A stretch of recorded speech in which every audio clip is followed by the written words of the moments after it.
The autumn wind swept through the quiet town of Ashbrook, Oregon, carrying with it the faint scent of pine and rain-soaked earth. The sun was setting behind the hills, washing the neighborhood in amber light as Maggie Lawson watered the last of her gardenias. At 68, Maggie was the kind of woman whose presence seemed both fragile and unyielding, a widow with silver hair neatly pulled into a bun, soft green eyes that once brimmed with hope, and hands marked by years of care, work, and tenderness.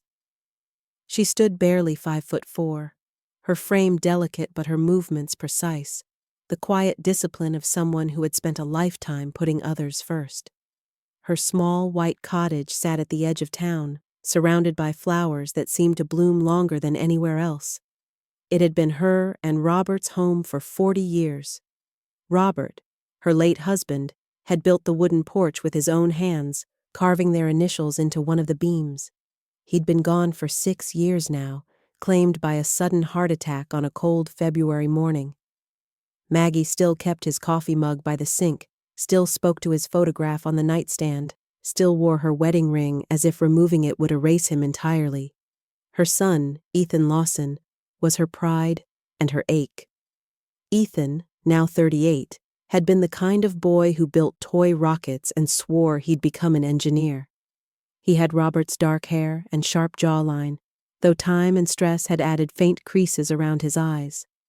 Ethan had married Claire 8 years ago, a tall, elegant woman with sleek auburn hair and a smile that could melt anyone's defenses. Claire worked in marketing, always polished, always perfect. The kind of woman who never left the house without lipstick or purpose. When they married, Maggie was overjoyed. She had poured her savings into helping them start their life, paid off Ethan's student loans, gave them $40,000 for a down payment on their first house, and later helped cover preschool tuition for their son, Leo. "It's just money," she used to tell Robert's photo, smiling through the ache in her chest. Their family. But lately something had changed. The warmth in Ethan's voice had thinned, replaced by a transactional tone Maggie didn't recognize. Every call began with affection and ended with a request. "Mom, we're a little short this month," or "Claire's car needs new tires," or "We'll pay you back soon." They never did. The house, once full of laughter during their visits, now felt like a stage. When Ethan and Claire came by, Maggie noticed how Claire's eyes scanned the furniture, how Ethan avoided meeting her gaze when she asked about his job. Claire always insisted on helping Maggie with her finances. "Just to keep things organized, Mom." Maggie pretended not to notice when Claire gently steered conversations toward her savings, her will, her insurance. She kept her composure, smiling, deflecting. But something inside her began to stir, a quiet unease, like the faint smell of smoke before a fire. One rainy Thursday, Maggie decided to bring a casserole over to Ethan's house, a cozy, modern home in the newer part of town. She had baked it the way Leo liked, with extra cheese and breadcrumbs. When she pulled up, she noticed another car in the driveway, a silver Tesla she didn't recognize. Through the open window, she heard voices. Claire's voice was sharp, impatient. "Ethan, listen. Once her savings are gone, we'll just sell that house and move to Seattle. You said she's still got what, a couple $100,000 left?" Maggie froze. The casserole dish grew heavy in her hands. Ethan's voice came next, quiet but tense. "Claire, she's my mother." "And she's holding on to money she doesn't even need," Claire snapped. "We could actually start living. You're working yourself to death. And for what? She'll just leave it to us anyway." There was silence. Then Ethan's voice again, softer, uncertain. "Yeah, maybe you're right." The wind picked up, carrying away the sound of her heart breaking. Maggie turned, her shoes crunching against the wet gravel. The casserole slipped from her trembling hands, shattering on the pavement. Back in her car, she sat in silence. Her fingers gripped the steering wheel, but she couldn't start the engine. Her mind replayed the words, "Once her savings are gone, sell that house." It wasn't about love anymore. It was about what she had left to give. That night, Maggie sat at her kitchen table, staring at the old family photo. Ethan at 12, grinning with a missing tooth, Robert's arm around her shoulders. She thought about all the times she'd told herself that love was unconditional. She thought about how quickly love had turned into entitlement. The next morning, Maggie did something she hadn't done in years. She locked her checkbook in the desk drawer. She called her bank and asked for paper statements instead of online access. And for the first time since Robert's death, she closed the curtains before sunset, sitting in the dark with only the sound of the rain outside. When Ethan called that evening, she didn't answer. When Claire texted, "Hope you're okay, Mom. We were thinking about asking another small favor," Maggie turned off her phone. For decades, she had been the giver, the caretaker, the quiet constant. But as she sat there, surrounded by the faint smell of gardenias and the echo of betrayal, something inside her shifted. It wasn't anger, it was awakening. And deep down, she knew this was only the beginning. Morning light filtered through the curtains in thin golden threads, glinting off the dust that danced lazily in Maggie Lawson's kitchen. Outside, the sky was pale blue, with the promise of warmth after a long night of rain. Maggie stood by the window, her fingers curled around a chipped mug of coffee, staring at her garden. The flowers, once her pride, now felt like reminders of everything she had lost, of the years she had poured her soul into nurturing others, only to find herself utterly alone. Her thoughts kept circling back to the words she had overheard at Ethan's house. They had replayed in her mind every night since, slicing through her dreams like glass. "Once her savings are gone, we'll sell that house." The sentence had become a haunting rhythm in her chest. She had raised a good son, hadn't she? Ethan had been kind, gentle, thoughtful. A boy who once cried when he accidentally stepped on a butterfly. How could that same child have grown into someone who saw his mother as a means to an end? That morning, as she was collecting the mail from her porch, Maggie noticed a moving truck across the street. A woman was standing near it, directing the movers with quiet authority. She was tall, broad-shouldered, and wore her gray hair cropped short. Her skin was the deep, sun-weathered tone of someone who had lived life outdoors, and her eyes, sharp blue, observant, missed nothing. When she noticed Maggie watching, she smiled and waved. "Morning, I'm Helen Brooks, just moved in." Maggie managed a small smile and crossed the street. "Welcome to Ashbrook," she said, her voice soft but steady. "I'm Maggie Lawson. That's my house there, the one with the overgrown garden."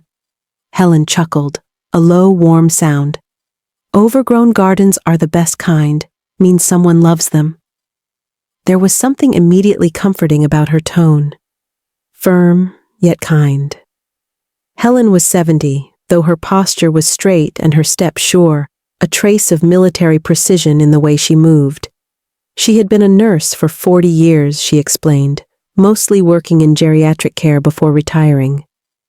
"Old people are my tribe," she said with a wink. "I've seen everything, especially how families treat their elders." The two women talked for nearly an hour that morning.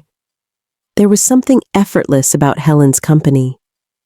A blend of empathy and practicality that made Maggie open up in ways she hadn't planned. By the time they reached the part about Ethan and Claire, about the overheard conversation and the subtle manipulation, Maggie's hands trembled slightly on her coffee cup. Helen leaned forward, her eyes narrowing. "Maggie," she said, her voice dropping low, "you're not being paranoid. What you're describing, that's financial control. It starts small, then grows. They isolate you, make you question yourself, make you dependent. I've seen it too many times." Maggie blinked, stunned. "But they're my family, my only family." Helen reached across the table and gently touched her hand. That's what makes it dangerous. She paused, choosing her next words carefully. You need to talk to someone who understands these situations, a professional. There's a lawyer in town, George Carter. He used to work in elder rights law before he semi-retired. Still takes cases when someone really needs help. I'll give you his number. Later that afternoon, Maggie sat in her car outside the small law office on Main Street. The sign read, George Carter, attorney at law, estate and elder advocacy. She hesitated before stepping inside. George Carter looked exactly as Maggie imagined a seasoned lawyer would. He was in his mid-60s, tall but slightly stooped, with a neatly trimmed gray beard and glasses that slid down his nose every few minutes. His suit was worn at the elbows, but he carried himself with the calm confidence of someone who had seen too much of the world to be easily surprised. Mrs. Lawson, he said, standing to shake her hand, his grip firm but kind. Helen told me a bit about your situation. Why don't you start from the beginning? As Maggie spoke, recounting the years of financial help, the mounting requests, and finally the conversation she had overheard, George listened intently, occasionally jotting notes in a small leather notebook. When she finished, there was a long silence.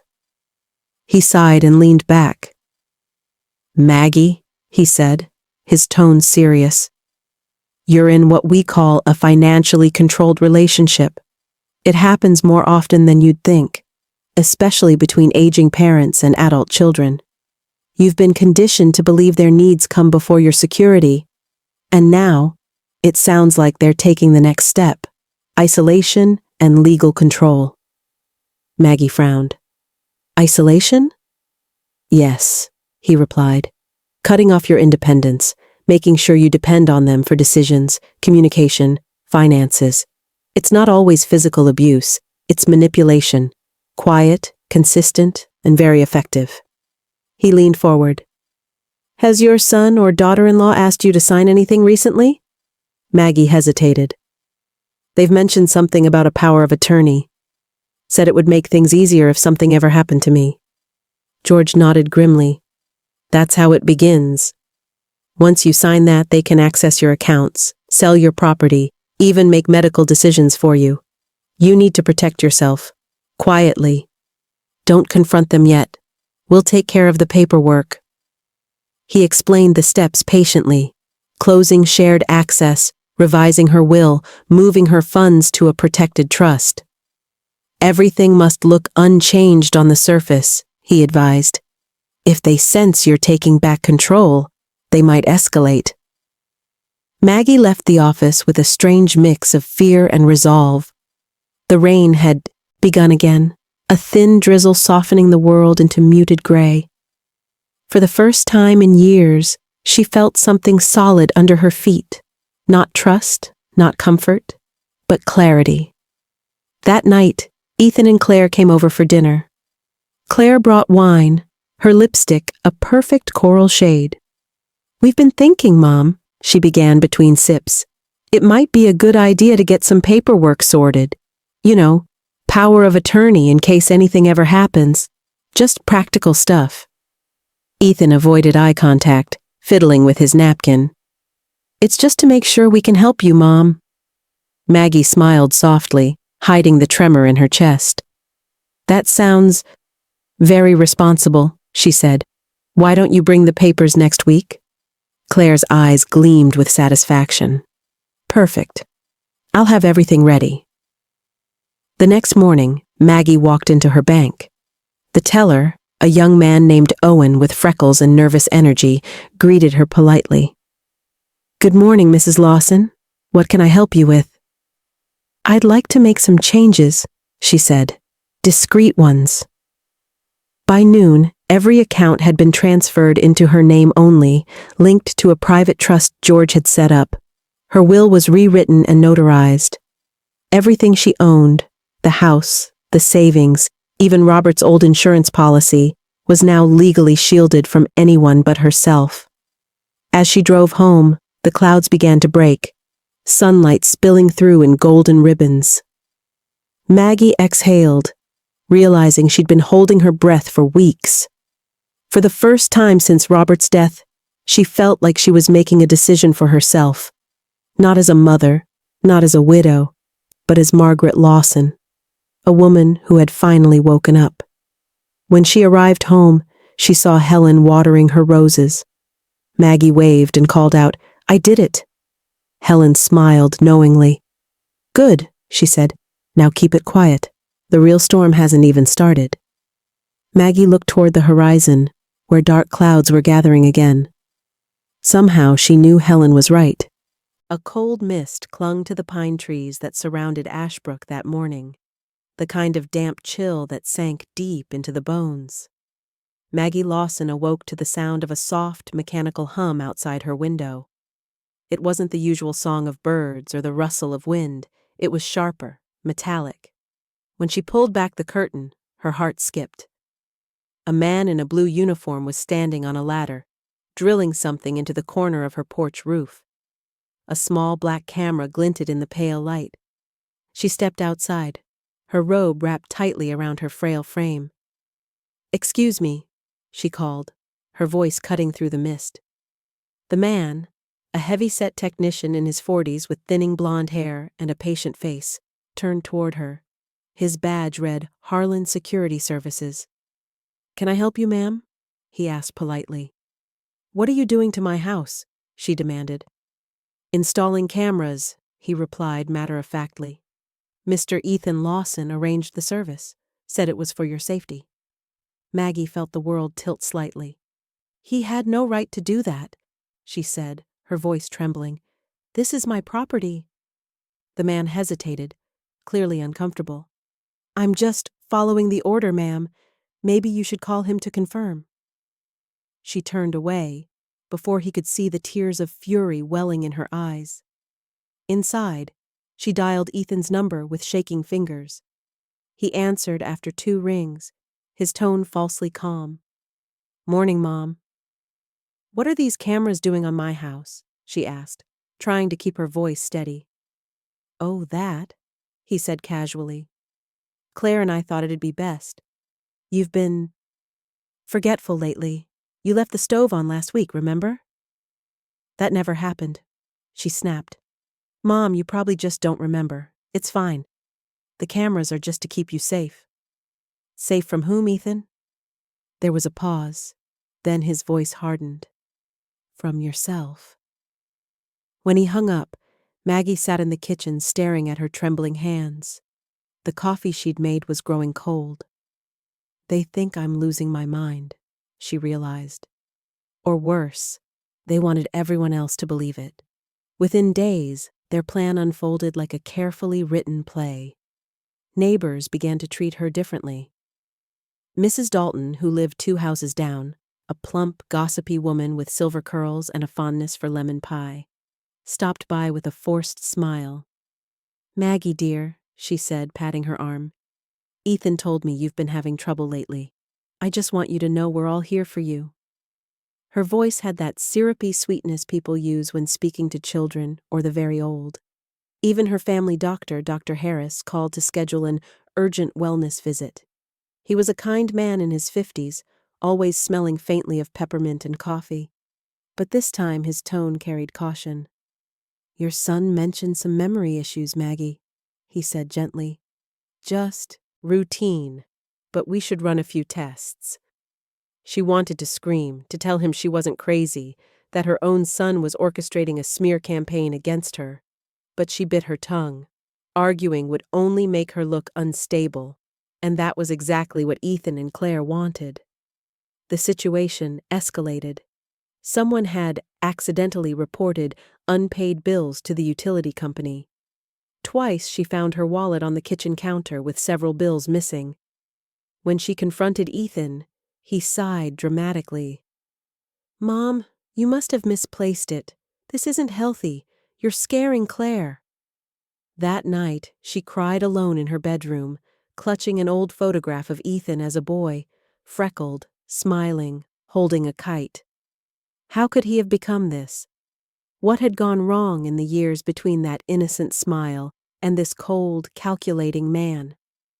The next morning, Helen found her sitting on the porch, pale and hollow-eyed.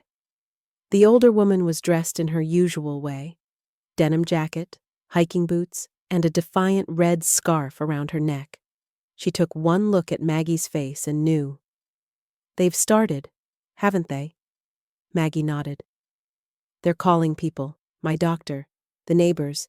They even put cameras around the house, said I'm losing my mind." Helen's lips tightened into a grim line.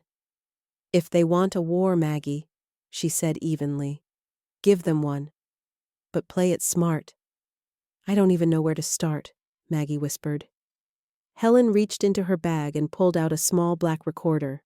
"Here, you start by documenting everything. Every call, every visit, every strange thing that happens. Date, time, names.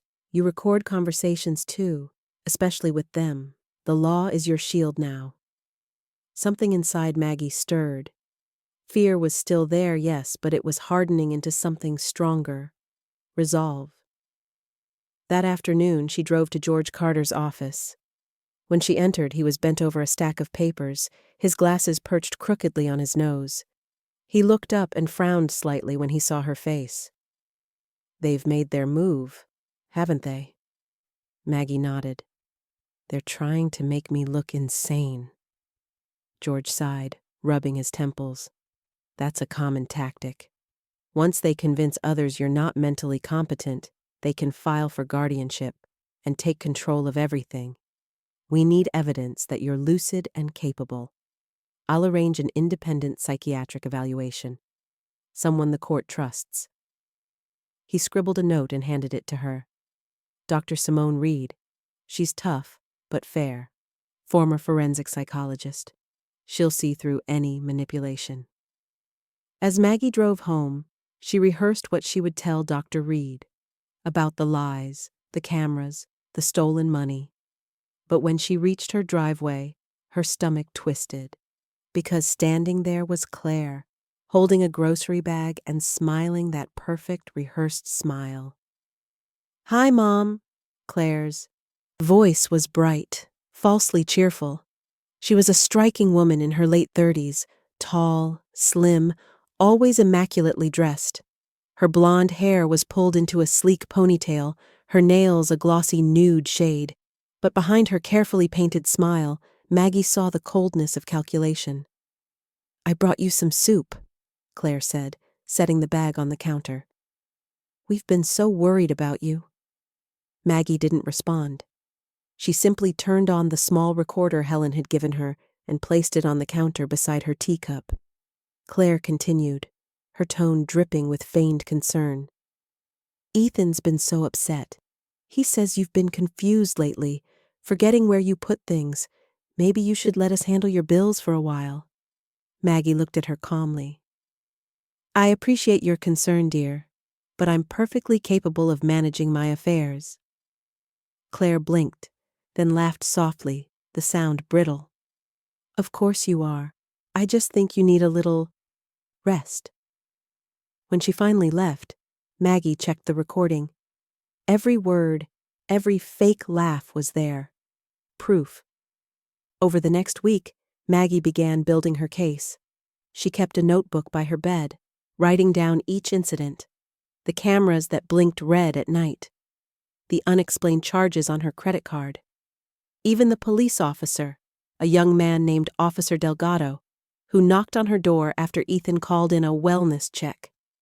He had dark hair, a kind smile, and the slightly awkward politeness of someone new to the job. "Sorry, ma'am," he said, glancing around her tidy living room. "Your son was worried, said you might be confused or unsafe." Maggie handed him a cup of tea and smiled. "Officer, does this look like the home of a confused woman?" He looked around, embarrassed. "No, ma'am, not at all." When he left, she added his name to her list of witnesses. That night she called George. "I'm ready," she said. "Whatever they're planning, I'll have proof."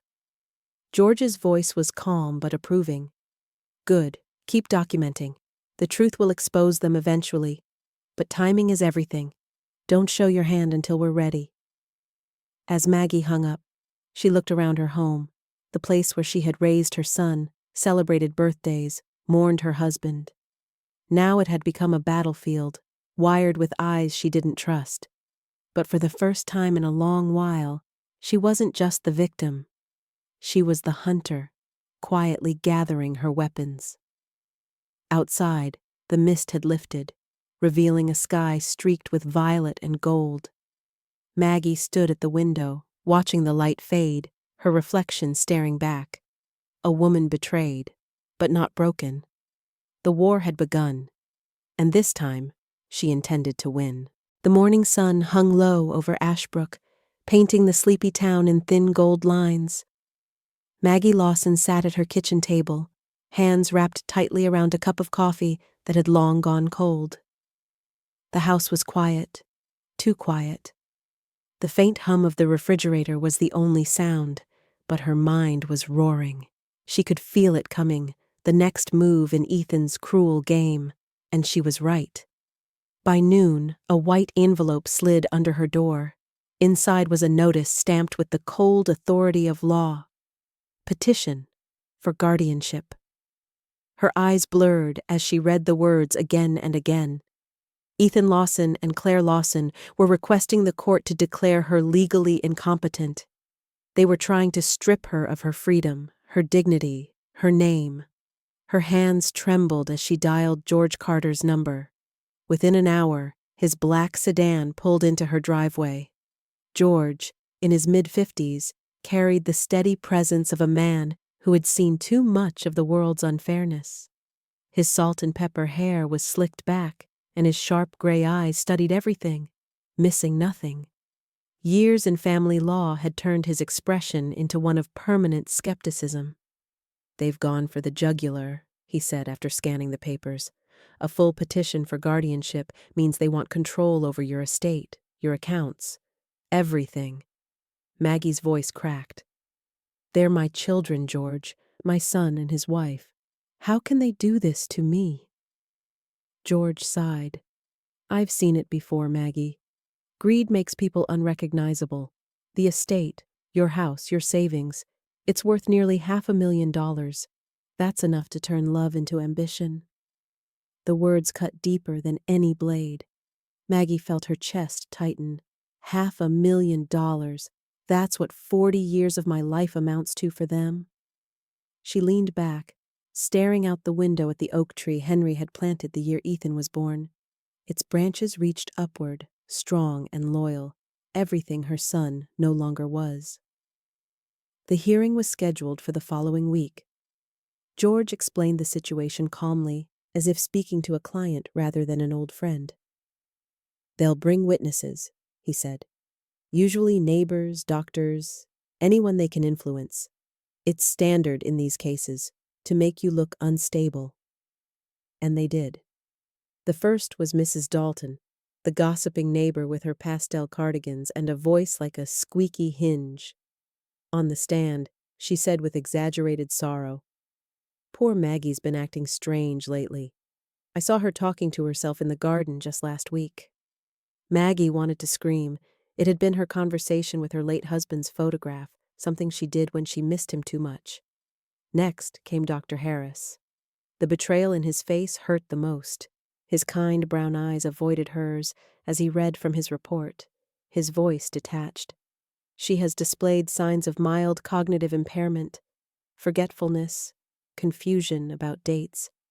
He paused, visibly uneasy. "Of course, this could be age-related." George leaned toward Maggie, whispering, "He's been pressured. I can see it." Then there was the pharmacist, a young man in his late 20s with messy brown hair and a nervous twitch. "Mrs. Lawson came to refill her prescription twice in one day," he testified. "She didn't remember she'd already picked it up." Maggie closed her eyes. That day had been chaotic because Ethan had called her mid-trip, insisting she get extra vitamins for Claire. He set me up even then. When the judge, a stern woman in her 60s named Judge Marion Holt, called a recess, Maggie felt her legs nearly give out. She stepped outside, the courthouse steps blinding in the midday light. Helen was waiting there, her red scarf fluttering in the wind like a battle flag. Helen looked her over and said softly, "They're painting you as weak, but you're not. Don't let them write your story for you." "I don't know how much more I can take," Maggie whispered. Helen placed a hand on her shoulder, firm and steady. "You've survived worse, Maggie. You buried your husband. You built your life from nothing. This," she gestured toward the courthouse, "is just another storm, and storms always pass." George joined them moments later. "We need to shift the narrative," he said. "They're using emotion. We'll use proof. I've arranged for an independent psychological evaluation with Dr. Emily Rhodes. She's one of the best, PhD from Stanford, court certified, and nearly impossible to manipulate." "Will she believe me?" Maggie asked. George's lips curved slightly. "She'll believe the truth, and the truth is on your side." 2 days later, Maggie arrived at Dr. Rhodes's office, a sleek building lined with glass and ivy. The woman who greeted her at the door was nothing like she expected. Dr. Emily Rhodes was in her early 40s, with chestnut hair pulled into a low bun, sharp hazel eyes, and an expression that balanced empathy and intellect in equal measure. She moved with calm precision, every gesture deliberate. "Mrs. Lawson," she said warmly, extending a hand. "Please, come in." Her office was painted in muted blues and grays, filled with soft light from a large window overlooking a garden. A small dog, a silver terrier named Oliver, slept in the corner, occasionally twitching in his dreams. For the next 2 hours, Dr. Rhodes asked Maggie about her life, her memories, her fears, not just simple questions, but deep, layered ones. "Tell me about your husband," she asked. "What was he like?" Maggie smiled faintly. "He was gentle, thoughtful. He built our first table with his hands. I still have it." "And your son?" The smile faded. "He was a bright boy, always curious. But something changed in him after Henry passed. He became restless, ambitious in a way that frightened me." Dr. Rhodes nodded thoughtfully. "Grief affects people differently. Sometimes it turns into greed, sometimes into guilt." She scribbled notes but kept her eyes kind. "You seem very aware of your circumstances, Maggie. Do you understand what your son is trying to do legally?" "Yes," Maggie replied, voice steady. "He wants control over me, over everything I built." "And how do you feel about that?" "Angry, but also sad. I keep wondering if there was something I could have done differently." Her eyes welled up, but she didn't look away. "But I'm not crazy. I know what's happening to me." Dr. Rhodes smiled gently. "No, Mrs. Lawson, you're not crazy. You're heartbreakingly lucid." When the session ended, Maggie felt lighter. For the first time in months, she felt seen. Not as a burden, not as a confused old woman, but as a human being who still had a mind, a voice, and a fight left in her. A week later, George called. "We have the report," he said, and she could hear the smile in his voice. "Dr. Rhodes confirmed you are fully competent. No signs of dementia or cognitive decline. In fact, she noted your reasoning and memory are above average for your age." Maggie exhaled shakily. "So that's it? They can't win now, can they?" George's tone softened. "This is a strong blow to their case, Maggie, but they won't give up easily. People like Ethan don't back down when money's involved. They escalate." That night, as Maggie sat on her porch beneath the fading orange sky, she let the cool breeze brush against her face. She thought of her husband again, his laughter, his quiet strength. "You'd be proud of me, Henry," she whispered. "I didn't let them break me." But deep down, she knew this was far from over. Ethan would not stop until he had what he wanted. And she would not stop until she proved she was stronger than the son who tried to destroy her. The legal trap had been set, but it would be Ethan who fell into it. The sky above Ashbrook was heavy and gray that morning, the kind of color that seemed to swallow the sun whole. Maggie Lawson stood outside the courthouse steps, her breath visible in the crisp Oregon air. The courthouse itself, an old brick building with stone columns, felt cold and unwelcoming, as if it had seen too many broken families cross its threshold. Helen stood beside her, dressed sharply in a navy blue coat, her silver hair pinned neatly. "You don't owe them fear, Maggie," she whispered. "You owe yourself peace." Maggie nodded silently. Her hands, though trembling, held firm around her leather purse, where she kept Henry's old wedding band. It was her anchor, a reminder that she had survived worse storms than this. Inside, the courtroom smelled faintly of old wood and tension. Ethan sat at the plaintiff's table, wearing a dark suit and a self-righteous expression. His sandy brown hair was slicked back, but the dark circles under his eyes betrayed restless nights. Beside him sat Claire, wearing a soft gray dress that made her look demure, almost angelic. But Maggie saw the glint of calculation in her daughter-in-law's eyes.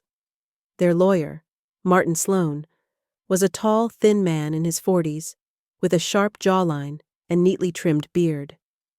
His reputation for aggressive cross-examination was well known in Ashbrook, the kind of man who smiled as he twisted the knife. At the defense table, George Carter spread his notes calmly, his silver-rimmed glasses perched low on his nose. He wore a charcoal suit, crisp but not ostentatious, and his composure radiated quiet confidence. "Ready?" he asked softly. Maggie took a breath. "As I'll ever be." The judge, Marion Holt, entered, her black robe flowing like a shadow behind her. She adjusted her glasses and looked at the room with the weariness of someone who had seen too many families torn apart by greed. "This court is now in session," she announced, voice clear and commanding. Martin Sloane was the first to speak. "Your Honor," he began, his tone heavy with practiced sympathy. "We are here today because Mrs. Maggie Lawson, once a loving mother, has become the victim of manipulation by outsiders. My clients, Ethan and Claire Lawson, only seek to protect her well-being. Sadly, her recent behavior, irrational, paranoid, and erratic, has raised grave concerns about her mental state." He gestured toward Maggie with faux compassion. "Our goal isn't punishment but preservation. We simply want what's best for her." Maggie felt her stomach twist as she listened. Every word was a dagger dipped in honey. Claire dabbed her eyes dramatically with a tissue, her soft sobs echoing in the stillness. "We love her so much," she said tearfully. "But she's pushed us away. Ever since she met that woman, Helen Brooks, she's been distant, suspicious. We think Mrs. Brooks has been manipulating her." Her voice cracked at just the right moments, like a seasoned actress. Ethan took the stand next, straightening his tie. His tone was steady, rehearsed. "My mom used to call me every day. We were close, but lately she's been confused. She forgets simple things. Last month she called me 3 times asking the same question about the water bill. I'm scared for her, Your Honor." From her seat, Maggie's fingers clenched so tightly that her knuckles turned white. Every lie layered on top of the next, burying the truth deeper. How can my own son look me in the eye and say these things? When it was George's turn, he rose slowly, buttoned his jacket, and walked toward Ethan. "Mr. Lawson," he said evenly, "you mentioned being close with your mother. Could you tell the court the last time you visited her without asking for financial assistance?" The room fell silent. Even the sound of the air conditioning seemed to stop. Ethan blinked. I visit her all the time." "Yes," George continued, voice calm but firm. "But when was the last visit that didn't involve money? A loan, a favor, help with a payment?" Ethan shifted uncomfortably. I don't recall the exact. George leaned in slightly, his tone soft but piercing. So you can't name one? The silence stretched. Claire's hand tightened on her husband's arm.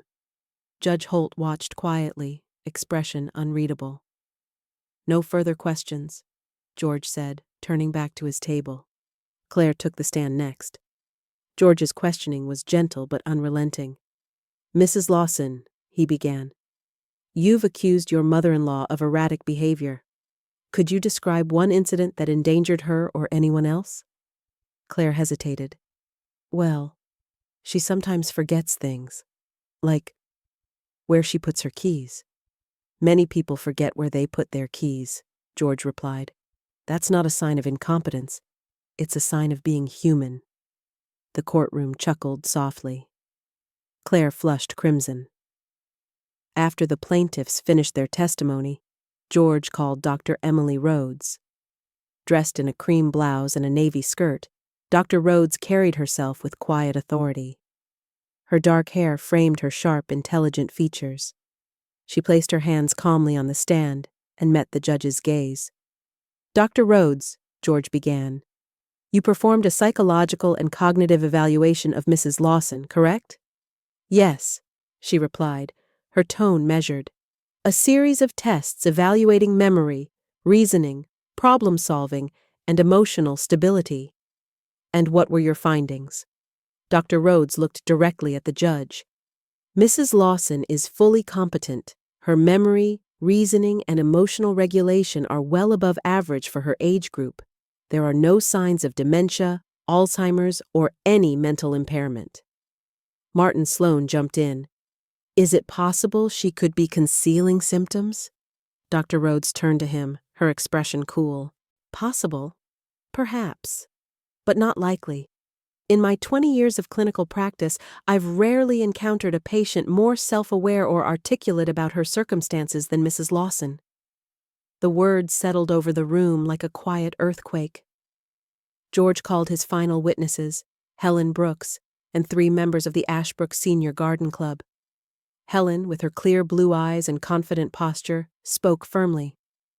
I see Maggie every day. We garden together, share meals, talk for hours.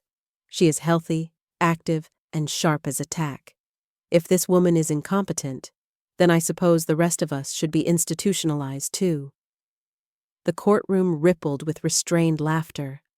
Then came Mary Whitaker, a petite woman with silver curls and kind eyes, who testified, Maggie volunteers at the library twice a week. She helps kids with reading. That doesn't sound like someone who's losing her mind. By the time George rested his case, the tide had clearly shifted. Ethan's smugness had vanished, replaced by quiet panic. He whispered furiously to Claire, who kept her eyes fixed on the table, face pale. When the judge finally spoke, the entire room fell silent. This court has heard conflicting testimony, Judge Holt began. But the evidence is clear. Dr. Rhodes's report is decisive. Mrs. Lawson is competent, capable, and in full control of her affairs. Maggie closed her eyes, a tear slipping down her cheek. Relief, sharp and bright, flooded through her chest. Judge Holt's tone softened. What I see here is not incapacity, but a family consumed by mistrust and greed. This petition is denied. The gavel struck once, echoing through the courtroom like a final heartbeat. As the crowd dispersed, Ethan avoided his mother's gaze, jaw tight with shame. Claire gathered her purse with trembling hands, her mascara smudged. Helen wrapped an arm around Maggie. You did it, she whispered. Maggie's voice quivered. No, she said softly. We did it. Outside, the clouds had begun to break, sunlight spilling over the courthouse steps. Maggie tilted her face to the light, breathing deeply. For the first time in years, she felt free, not from her son, but from the guilt that had chained her to his approval. The trial was over. But her story was far from finished. The morning sunlight filtered through the high windows of the county courthouse, slicing through the dust-filled air like golden blades. The hall smelled faintly of wood polish and old paper, the scent of truth and lies clashing under oath. Margaret Lawson sat still in her seat, her back straight despite the weeks of exhaustion etched into her face. Her soft gray hair was neatly tied back, her light blue dress pressed, though her trembling hands betrayed the storm inside her. She had not slept properly in days. Every time she closed her eyes, she saw Ethan's angry face, Claire's tears, and her own reflection, a woman accused of madness by her own blood. Across the courtroom, Ethan sat beside his wife. He was in his mid-30s, broad-shouldered with a meticulously trimmed beard and sharp green eyes that once brimmed with affection, but now glowed with frustration. He kept his suit immaculate, every line pressed, every gesture deliberate. But beneath his calm exterior, there was tension, a faint twitch of his jaw, a reminder that control was slipping away from him. Claire, seated beside him, was dressed in her usual polished elegance, a pastel blouse, hair perfectly curled, her makeup soft but precise. She looked like the picture of a dutiful daughter-in-law, yet Maggie could see the strain around her eyes, the forced tremor in her voice whenever she whispered to Ethan. The judge, Honorable Mary Whitaker, was a woman in her late 50s, tall and composed, with hair streaked silver and glasses resting low on her nose. Her reputation preceded her, firm but fair, known for seeing through emotional theatrics. Her expression revealed little as she shuffled through the papers in front of her, though now and then her gaze flicked toward Ethan with mild disapproval. On the witness bench, George Carter sat calm and confident. He was in his late 40s, with sandy blonde hair slightly graying at the temples, and the easy assurance of a man who had fought for truth longer than most had kept faith in it. His voice had the steadiness of water smoothing over stone, the kind that reassured his clients, yet unnerved his opponents. "All rise," the bailiff called. The room stirred, then settled as Judge Whitaker spoke. "We are reconvened for the final judgment in the case of Lawson versus Lawson." Her voice carried weight, even in its calmness. Maggie felt her breath catch. She clasped her trembling hands together, whispering a silent prayer. Ethan leaned forward, his eyes darting briefly toward his mother. No love, no guilt, only calculation. He thought he had done everything right. The witnesses, the forged narrative, even the sympathy of a few people who didn't know the truth. But deep down, he underestimated the one thing stronger than manipulation: a mother's resilience. The judge began to summarize the case. The petitioners, Ethan Lawson and Claire Lawson, allege that Mrs. Margaret Lawson is no longer mentally competent to manage her personal or financial affairs and seek guardianship and control over her estate, valued approximately at $500,000. She paused, her eyes narrowing slightly as she looked up. However, after reviewing all testimony and evidence presented, this court must now deliver its findings. The courtroom fell silent. Maggie could hear the faint hum of the overhead fan and the beating of her own heart. Her thoughts drifted for a brief second, to the life she once had, to the family dinners that had turned into arguments, to the laughter that had faded into suspicion. She had loved Ethan more than anything, had sacrificed her dreams for his comfort. How did it come to this? She thought of Helen Brooks sitting in the second row behind her, her friend's wrinkled hands folded in quiet support. Helen gave her a faint nod, eyes gleaming with fierce pride. Next to Helen was Dr. Emily Rhodes, the psychologist who had evaluated Maggie. Emily, a woman in her 40s with chestnut hair and calm brown eyes, radiated confidence and compassion. Her report had been the turning point, proving beyond question that Maggie's mind was sharp and her memory flawless.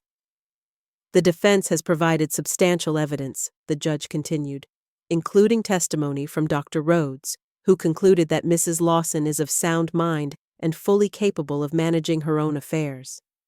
Ethan's lawyer, a tall man named Mr. Denton, with a slicked-back haircut and an expensive suit, shifted uncomfortably in his seat. His earlier confidence was evaporating. Furthermore, Judge Whittaker said, the court finds the petitioner's conduct troubling. Her tone sharpened. The fabricated claims of cognitive decline, the manipulated witnesses, and the surveillance installed under false pretenses all indicate intent to control and exploit. Ethan's shoulders stiffened. Claire's eyes widened, her hands clutching her purse tightly. The room seemed to tilt slightly. The air thickened. Maggie didn't breathe. Therefore, Judge Whittaker announced, each word deliberate, this court rejects the petition in its entirety. Mrs. Margaret Lawson is declared fully competent. The petitioners are hereby warned that any further attempts to misuse legal processes for personal gain will result in sanctions. The words hit Ethan like a thunderclap. His jaw clenched, his nostrils flared, but he said nothing. Claire lowered her head, tears slipping down her cheeks. Whether from shame or frustration, Maggie could not tell. The judge closed the file. Court adjourned. The gavel struck. Maggie's chest felt light, as though the years of deceit had lifted off her shoulders. She covered her mouth as tears streamed down her face. For the first time in months, she wasn't crying from fear or helplessness, but from freedom. Helen hurried to her side, wrapping her in a gentle embrace. You did it, Maggie, she whispered, her voice breaking. You took your life back. Maggie nodded, trembling. I didn't do it alone, she murmured.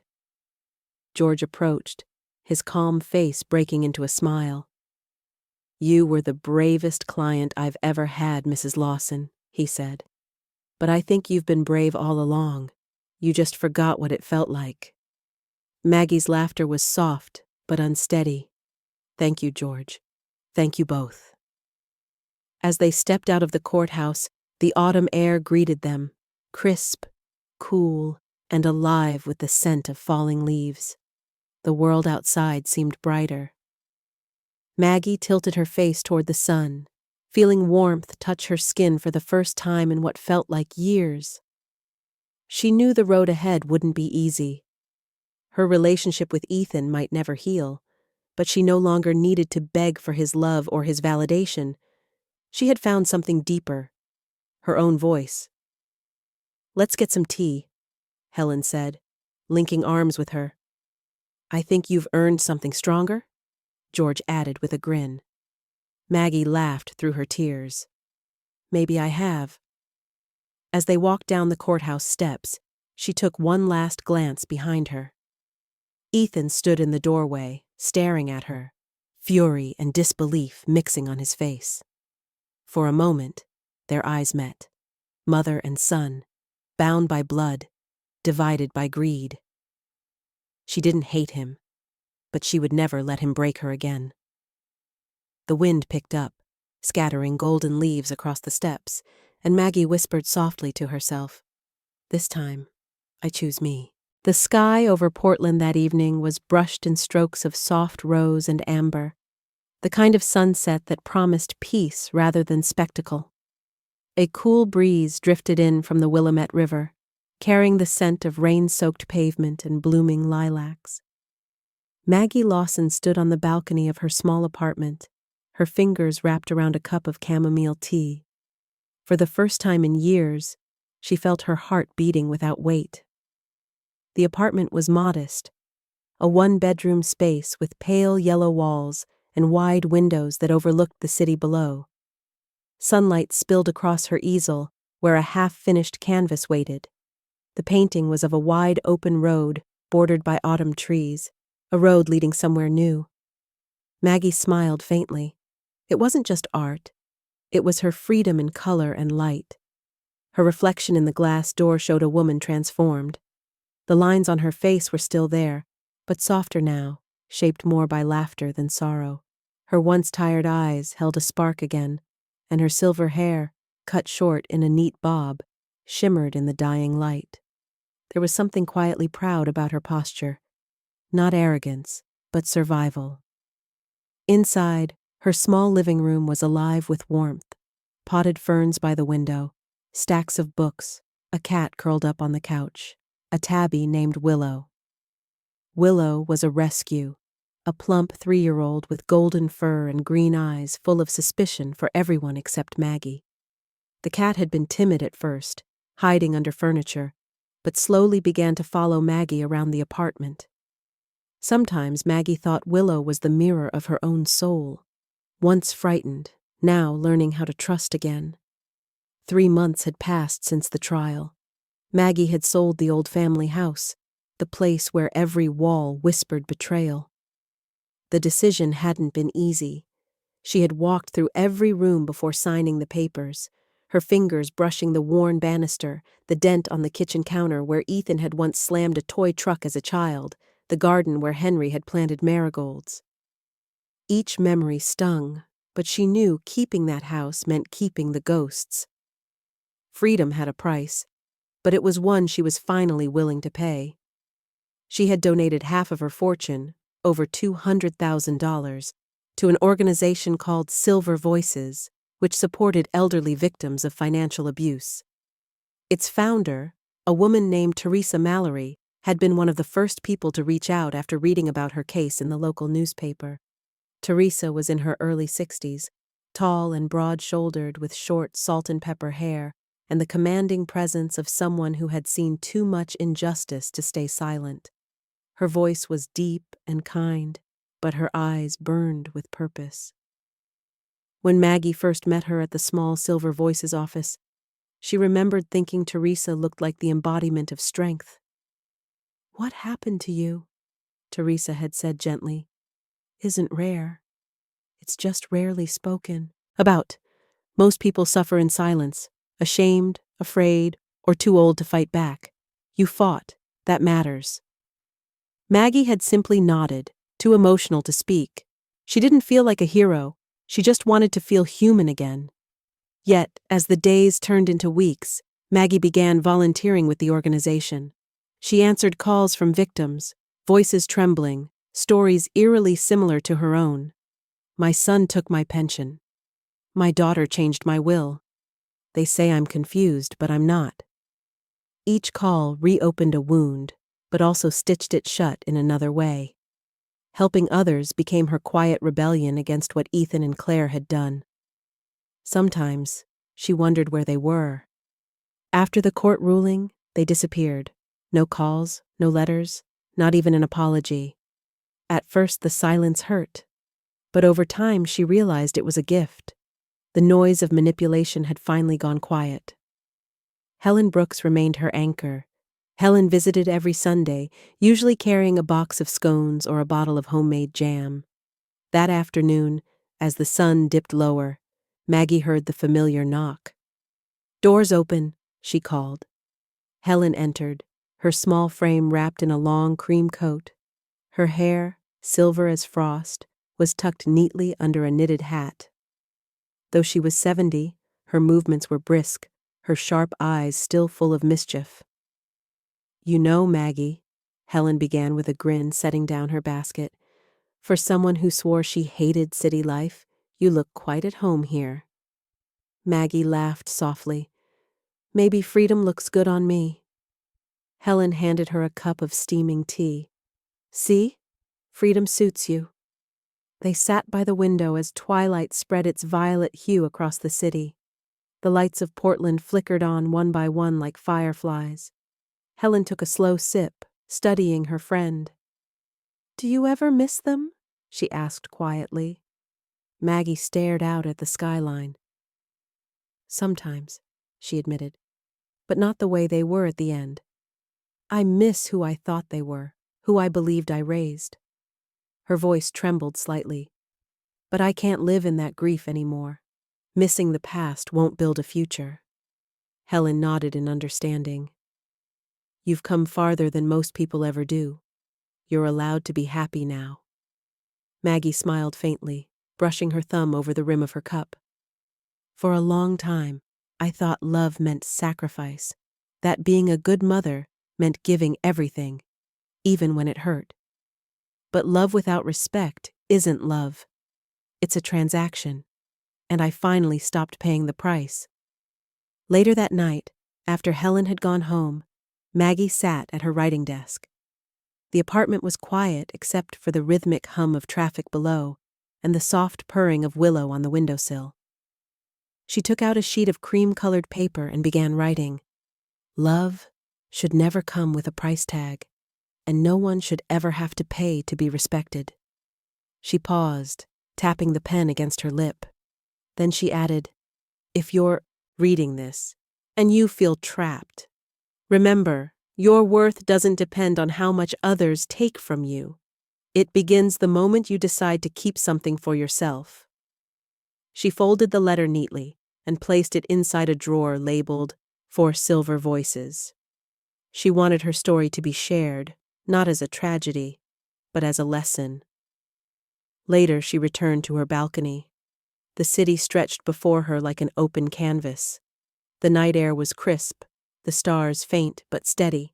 She leaned on the railing, watching as a couple laughed below, the sound carrying upward like music. Maggie smiled, a small, serene curve of her lips that held no bitterness. Somewhere in the distance, a train horn echoed, the sound of movement, of journeys beginning. This time, she whispered, it's my turn. Willow meowed softly, rubbing against her leg. Maggie laughed quietly. Yes, ours. The wind brushed through her hair, and for the first time in a long time, she didn't look back.